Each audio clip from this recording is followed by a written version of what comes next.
one step from the White House, the rise and fall of Senator William F. Nolan, who was a California Senate Majority Leader during the Eisenhower administration and then became Senate Minority Leader. I mean, there's a bit of a saga to that.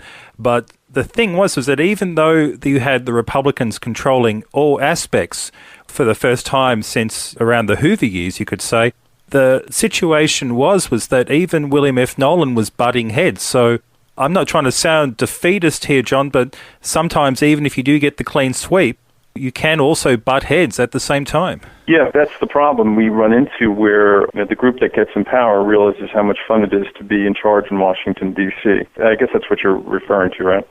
Yeah. I can't say that my ideas will prevail. All I can speak to is how I'll behave when I'm in Washington, D.C. as a representative from California's 8th Congressional District. And that is that my highest political virtue, my highest political value is your individual liberty. And that whenever you have the expansion of the federal government, it always comes at the expense of your individual liberties. And, I've lived in more modest circumstances and I've done well. I don't need the corrupt money or any of the nonsense that comes along with the power. All I want to do is create a better world for my child and for future generations of Americans. And we need people who are above this, the petty self-interest to step up and do the right thing right now. I hope to lead by example.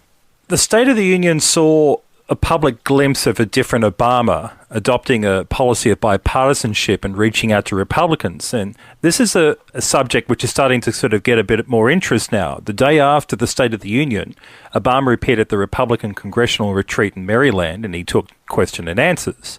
During the event, he brought in the cameras and changed the focus, and that changed the agenda. And during the pre-game show of the Super Bowl, during his Katie Couric interview, he said he was going to invite Republicans for a televised healthcare forum on February 25th. Do you think that the Republican leadership should take the Obama bait in this debate? Or really, it's going to be a debate. It's not really a forum. It's a debate. Well, I'm not all that interested really in the whole left-right paradigm, fight, because it's really not going to solve the problem. One of the things that I felt two things watching Barack Obama's State of the Union address is one, that the guy is sort of, in a short year, has drifted into self-parody. I mean, he stood up there, and it sounded to me like he was trying to convince himself of the things that he was actually saying. And the second thing was that the 800-pound gorilla in the room is the debt and the amount of spending that's happened, not just on our backs, but on future generations of Americans. If you add up all of the current federal debt, if you add up the unfunded liabilities, if you add up all the backstopping to the banks and the GSEs, the federal government has put $100 trillion worth of debt on top of our shoulders. That's $330,000 a head for every person in America. I mean, it's a debt that we can never repay. Both Republicans and Democrats were responsible for that. So as much as that's all interesting in whether or not the Republican leadership is going to take the bait, it really sort of sidesteps the fundamental problem which is happening in D.C., and that is that everyone ignores the Constitution. They don't pay, not only don't pay it any respect whatsoever. We now have, instead of a limited republic, we have an unlimited government based on whatever Nancy Pelosi can get away with. It has to change, and part of what has to change is this whole acceptance of the left-right battle, because it really misses the point. Well, just continuing on about perhaps the lost circumstance for Obama, which was focusing on healthcare and not on what he needed to really do. Barack Obama has continued to maintain, especially during the State of the Union, that the interventionist approach of their stimulus package worked. As an entrepreneur in the private sector, did you notice the stimulus making an impact? No, I mean, not only that, but the people in Washington want to be our saviors. It's a good business to be in. They've got the people convinced that the state is, and by the state I mean the federal government, is some sort of god that can multiply the loaves and the fishes. It doesn't work that way. All they can do is just take from one group and give to another with political interest attached. The real productive economy is the private economy. It's sustainable economy. What we have now is unsustainable. And so, no, personally I haven't. I don't expect that we will have any sustainable recovery built based on that. And what we ought to do is follow the blueprint that's been laid in the past and actually start cutting government. I think what everyone ought to think about is, imagine today, tomorrow morning you wake up, you read in the paper that the leader of the Senate, the Speaker of the House, and the President have all agreed that they're going to cut government spending by 50%. They're going to cut capital gains taxes permanently, and they're going to cut income taxes by 1/3. How would the stock market react to that?